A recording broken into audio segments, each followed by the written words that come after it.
Literato no Ar, onde você encontra os escritores e escritoras da Paraíba. Hoje a gente te faz um convite para conhecer escritores distintos e ao mesmo tempo importantes. No quadro Eu Sou, a gente te apresenta André Ricardo, escritor, poeta e editor, que permeia por diversas áreas, incluindo a literatura infantil. Curiosíssimo, né, de obra, de qualquer obra que me caía nas mãos, né? Podiam ser literatura estrangeira, romance inglês, em paralelo com a literatura infantil. No quadro Eu Sou, hoje temos a poeta Carbono. Uma dificuldade de você se reconhecer enquanto artista. Então eu fico o tempo todo pensando, será que eu sou realmente artista ou será que eu sou uma pessoa fajuta que fala que é artista? Você não pode perder também os quadros É Pra Ler, Tá na Lista e Café com Poesia. O literato especial André Ricardo e Carbono está só começando. A gente começa esta edição te apresentando o talento e a proatividade do escritor paraibano André Ricardo. Poema do meu livro Chá de Sumiço e outros poemas assombrados, publicado pela editora Autêntica. Classificados. Vende-se uma casa assombrada, quase sem mistério. Varanda, salas e quartos, e com os fundos para o cemitério. Vende-se com garantia de sossego. Só tem os barulhos de fato, e não é rato. É o fantasma que sempre tropeça nos sapatos. Vende-se com portas que rangem, janelas que batem, objetos que voam de supetão. Tudo no mais perfeito estado de assombração. Estamos aqui no Entrevista com o Autor de hoje, com ele, André Ricardo, escritor, contista, poeta. Como é que você se apresentou? Como é que surgiu a literatura dentro da sua vida? Esse início é muito ligado à questão de ser leitor, né? Das coisas que eu mais prezo é esse tipo da questão do exemplo, né? Então lá em casa, meu pai, né, que tem biblioteca, né, dando esse exemplo do material que está lá, disposto, né, livros, coisa e tal, eu era um leitor curiosíssimo, né, de obra, de qualquer obra que me caía nas mãos, né? Eu sempre falo que até a própria literatura aqui, feita aqui na Paraíba foi também um dos motivos, como José Lins do Rego.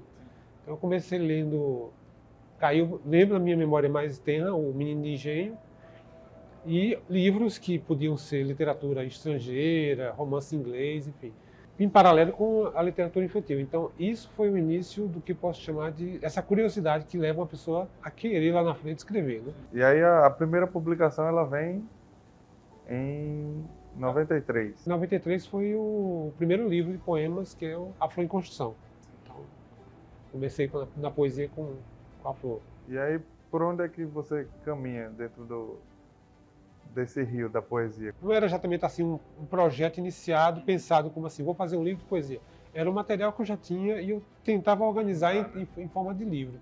Então, quando chegou a Flor em Construção em 93, e eu estava na universidade, essa convivência na universidade, com professores poetas, professores editores, e também com situações como o Prêmio Novos Autores Paraibanos, me levou para o segundo livro, né, que é Alvenaria. Que esse livro aí foi exatamente o livro ligado a um prêmio, e o prêmio era a sua publicação. Dentro da poesia, puxou para prosa infantil, que também tem poesia. Como é esse universo infantil que você escreve, que você cria? Eu acho que a universidade se viu muito como um campo de experimentações, né? Porque eu estava fazendo poesia, mas ao mesmo tempo tinha coisas acontecendo na universidade. Por exemplo, eu tive contato com a professora Neide Medeiros, que tinha uma cadeira de literatura infantil na universidade, e dessa cadeira que eu participei nasceu o primeiro texto do primeiro livro infantil meu, né, que é O Rato que Roeu o Rei, que é prosa, né?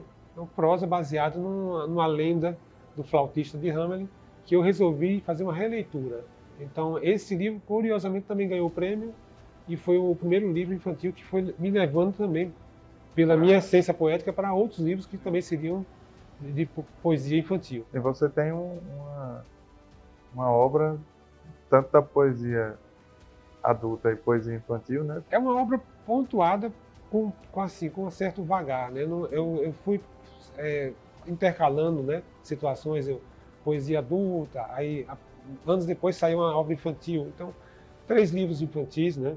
Desses 3 livros, O Rato que Roeu o Rei, que teve a primeira edição nesse prêmio, foi para a segunda edição pela Rocco e foi chegar na terceira edição aqui na Livraria União, né? E na sequência veio o Chato Sumiço e também o Pavlas, Pequenas Reinações. Como é hoje estar no século XXI, na era da informação, sendo bombardeado por informações a todo instante?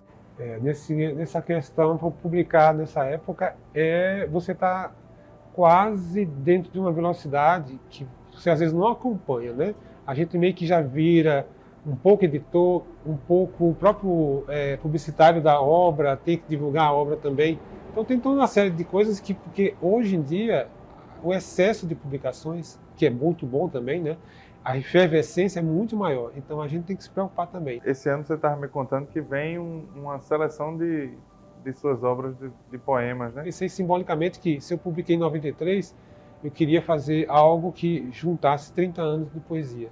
A poesia também é pouca, né, em termos de quantidade, mas que para mim faz sentido se eu juntar tudo num livro só, trabalhando esses poemas selecionados. Como é que você está se sentindo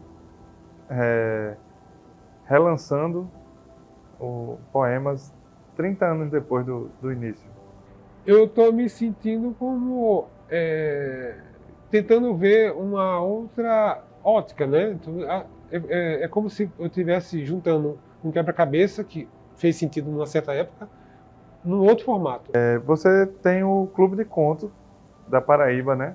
E aí eu queria saber, que você disse que é um dos assuntos que mais gosta de falar. O Clube do Conto é um clube muito querido, né, aqui na Paraíba já, porque primeiro assim, a Maria Valéria Rezende é uma das fundadoras também, o próprio Antônio Mariano também fundou junto comigo.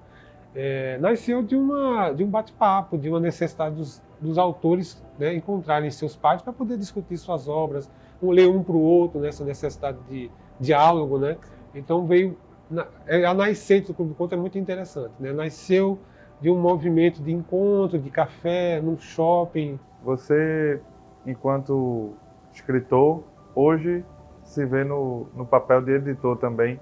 Como foi essa transformação? Eu acho que está tendo um boom, né, também dessa criação de editoras menores, né, editoras alternativas. Eu já fui publicado também por uma editora que começou lá atrás, né, a Patuá, que publicou autores paraibanos. Então fiz amizade também com poetas editores. Hoje a gente já tem um Linaldo Guedes, um Tiago Germano também nessa mesma vibe de editoras. E a Dromedário foi criada também para compor um pouco também esse incentivo para descobrir as vozes paraibanas, as vozes já consolidadas, né? E também aberto também para o cenário nacional também, né? Então a Dromedário já tem algumas publicações já, né? Já lançamos a Carapuça, da Eugênia Correia, Maria Valéria Rezende soltou os contos que foram publicados no Clube do Conto. Uma mensagem para você deixar para o mundo, se possível, olhando ali na câmera. A gente está vivendo momentos difíceis, né, de modo geral, e eu acho que a cultura e, de certa forma, a literatura ainda é um dos papéis fundamentais, né?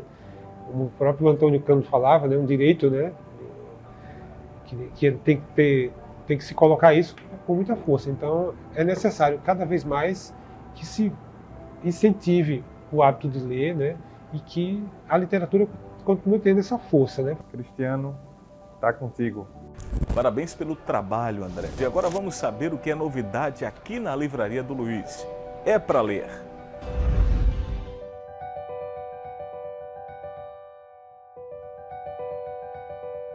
Olá pessoal, o nome é Marcelo. A indicação de hoje são esses dois livros aqui. Esse de Machado de Assis, edição de bolso, Melhores Contos, e esse livro aqui que festeja o centenário de Vinícius de Moraes.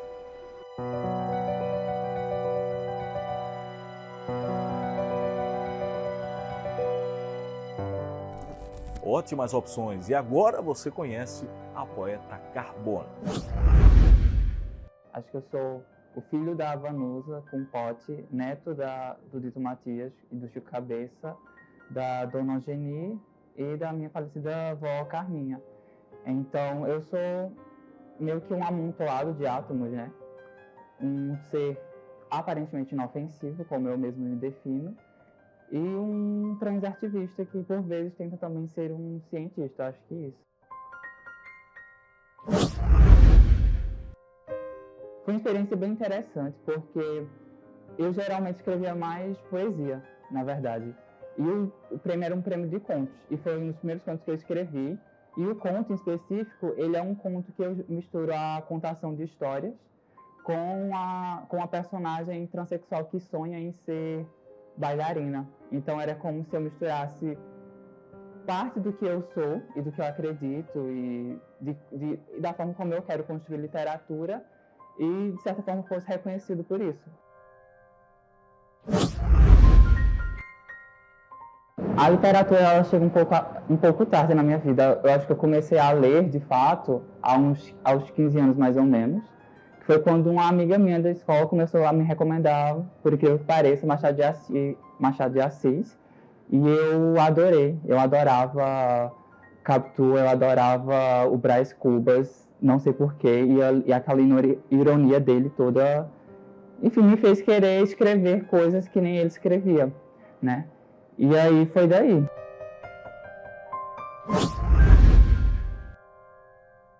Desde muito cedo, né, aos 9 anos, eu fazia intervenções artísticas na escola, com uma amiga minha. E aí a gente escrevia e encenava e fazia algumas produções artísticas na escola mesmo e fez algumas feiras culturais lá durante um período.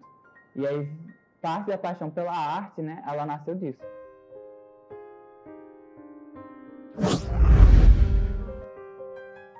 Para mim, ser um artista do Alto Sertão da Paraíba é repensar o tempo todo o quanto o meu local ele é importante no que diz respeito aos lugares que eu consegui chegar, mesmo tendo partido dele, há também os lugares que eu não consegui chegar por ter partido dele.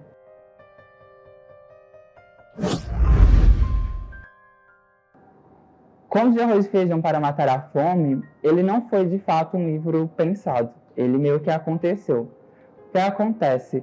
Eu escrevia contos, vários contos, e a maioria deles era sobre a questão da migração e a questão do retirante numa perspectiva contemporânea e numa perspectiva diversa. Então, não era mais aquela coisa da miséria, da fome, da seca, mas era a questão do sonhar. E do sonhar também vem a realidade. E a realidade ela acaba sendo, às vezes, um abandono, uma dúvida, um problema, né? E aí, eu construí a maioria dos contos quando eu estava no intercâmbio na França, justamente porque eu lá refleti muito sobre essa minha posição. Acho que a migração, ela meio que me auxiliou a me entender mais e me respeitar mais, no sentido de entender de entender as limitações que foram postas tanto pela estrutura quanto pelas minhas próprias limitações de fato, assim, sabe? Então, reconhecer que às vezes o que dificulta a minha vida não é unicamente culpa minha.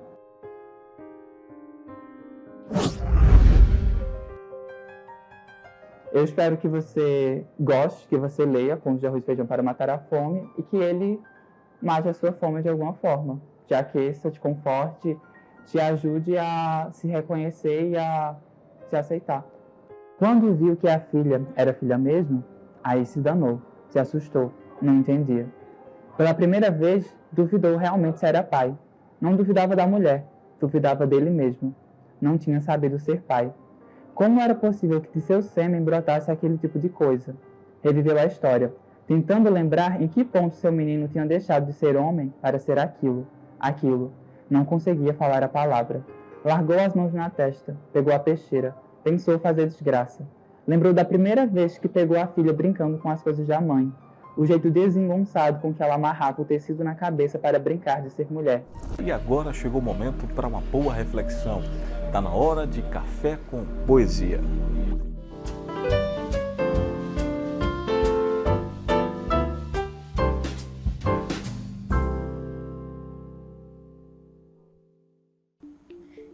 Eu aprendo a cada dia um novo passo. No tempo, a dança cada vez mais bela. O hoje se dissolve no compasso e no segundo sai pela janela. O ontem chega bem devagarinho. Entre a memória e um sonho ele se vê o que faz. Enquanto o novo dia chega de mansinho, o hoje está ali, sem me falhar jamais. Entre o ontem e o hoje o balé continua, perseguindo o amanhã que nunca vem. Pois quando lentamente ele se insinua, o hoje reaparece e aqui se detém.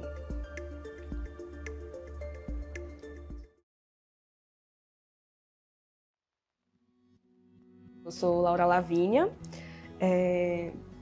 Para perguntar de quem eu sou é uma boa pergunta, porque nem eu mesma sei quem eu sou. Eu não sei o que explicar, eu só sou simplesmente eu só existo. Para mim, não tem palavras como eu posso descrever a minha pessoa. Eu diria que eu me espelho em minha mãe, porque eu acho que ela é uma mulher muito batalhadora em si e acho para mim meio que ela me mostrou a arte. Tanto com a questão da ansiedade, com vários problemas que você tem, eu acho que é a arte que vai ajudar você. Eu acho que eu diria também que graças a ela, acho que eu poderia dizer quem eu sou, descrever quem eu sou. Porque se não fosse a arte, eu não sei o que eu estaria fazendo agora, nesse momento. Então, eu acho que não existiria a minha pessoa sem a arte. A poesia, para mim, é algo bonito. É algo que toca lá dentro, fala, tipo, mostra pra você coisas que você nem imaginava que poderia estar acontecendo em sua volta, mas quando você lê uma poesia, pra mim, você percebe. Tipo, meu Deus, e verdade, isso tá acontecendo comigo, que eu li nessa poesia.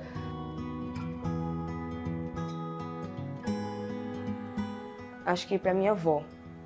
Se não fosse minha avó, não teria esse poema, também não perceberia o lado bom da vida. Porque com esse poema, eu percebi que a gente tem que aproveitar o máximo de tempo que a gente tem. Minha avó, ela tem uma história muito difícil.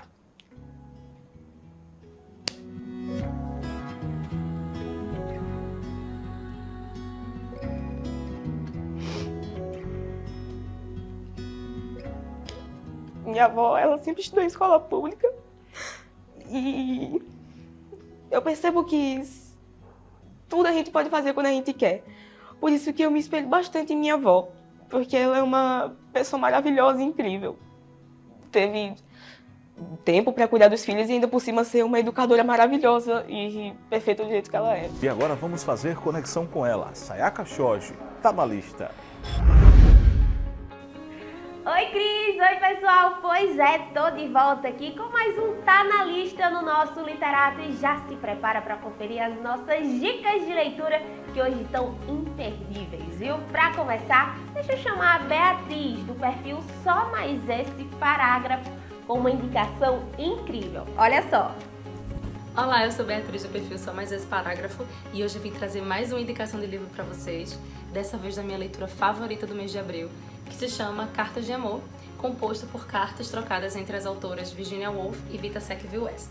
Através das cartas, nós podemos acompanhar esse relacionamento delas desde 1922 até 1941.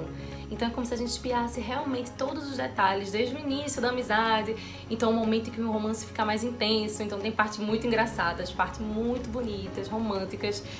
Também tem angústias, porque elas passaram por um período de guerra lá no final, próximo do fim do livro realmente. Então aquela incerteza se elas se veriam de novo ou não, as viagens da Vita, todo o processo de escrita da Virginia, quando ela estava escrevendo Orlando, que ela dedicou e se inspirou na Vita. E é uma informação que eu não sabia, então foi através dessas cartas que eu descobri. Então, como eu disse, é um livro muito romântico, muito inspirador, muito doce, além de contar com uma edição linda da editora Morro Branco, com fotos das autoras na parte de trás. E essa é a minha indicação de hoje, Cartas de Amor, da Virginia Woolf e Vita Sackville-West. Espero que vocês gostem, eu fiquei encantada por esse livro e tenho falado bastante dele. Obrigada pelo convite. Tchau, tchau. E hoje a minha dica são as obras da norte-americana Julia Quinn, os livros de Os Bridgertons, que inspiraram a série Bridgerton, um grande sucesso da nossa Netflix. E a terceira temporada já vai estrear e a trama tá longe do fim, mas os ansiosos de plantão ou apaixonados por literatura podem se ligar na saga best-seller e descobrir o desenrolar da história antes do fim. tipo eu, que tenho todos os livros lá em casa. E ó, ao todo a série tem 8 livros, cada um protagonizado por um dos irmãos Bridgertons e um 9º volume só de epílogos. Então vamos embora. O livro 1, chamado de O Duque e Eu, segue o irresistível Duque de Hastings e a nossa querida Daphne Bridgerton, a irmã do seu melhor amigo, que você acompanhou na primeira temporada da série. Já o livro 2, O Visconde que Me Amava, segue o solteiro mais cobiçado da vez, o primogênito e nosso Visconde Anthony Bridgerton, e seu romance irresistível com a nossa querida Kate. Agora as coisas começam a mudar por aqui, viu? Porque no livro 3, diferente da série, que você vai focar no Colin, a série de livros chega com um perfeito cavalheiro e o romance do nosso número 2, o Benedict e a Sophie. Esse livro é lindo e é uma releitura do conto da Cinderela. Agora sim, no livro 4, Os Segredos de Colin Bridgerton, finalmente vemos o Colin abrir os olhos para os encantos da Penelope Featherington, que se você acompanha a série, sabe que é muito mais do que parece ser. Mas sem spoiler. Já os livros seguintes são Para Sir Philip com Amor, onde seguimos a nossa Eloise Bridgerton, com um romance bem fora do comum, igualzinho a ela. No próximo livro nós temos O Conde Enfeitiçado, onde finalmente, meu povo, vamos conhecer melhor a Francesca. E esse é um dos livros favoritos dos fãs da Julia Quinn. Eu tenho certeza que você nunca mais vai ouvir a palavra pônei do mesmo jeito. Já em Um Beijo Inesquecível, a nossa icônica Hyacinth Bridgerton descobre o amor, e não só por pessoas, mas também por alguns diamantes. Enfim, tem que ler pra ver. E o último livro é o A Caminho do Altar, onde o nosso emocionado Gregory desperta para o amor uma ou duas vezes. Enfim, eu te garanto que no fim dessa saga você vai ficar louco pra ler E Viveram Felizes para Sempre. Um presente da escritora para os fãs com 8 epílogos extras e um delicioso conto no qual a gente vai conhecer melhor a nossa matriarca Violet Bridgerton e a história de amor dela. Pois é, meu povo, e você já sabe, né, que se você, assim como nós, também é amante de uma boa literatura, que tal participar do nosso Tá na Lista com a gente? Manda a sua indicação em formato de vídeo, na horizontal, como você vê por aqui, pelo direct do nosso Instagram, @tvcidadejp, manda agora. É isso, Cris, eu vou ficando por aqui e volto com você. A gente se encontra no próximo Literato. Tchau! Ótimas indicações, Sayaka. Muito obrigado a você pela sua companhia nesse Literato de hoje. Mas o programa está acabando. A próxima edição já está a caminho. Para seguir acompanhando o nosso trabalho, @tvcidadejp no Instagram. No YouTube, o endereço é youtube.com/tvcidadejoaopessoa. Até mais!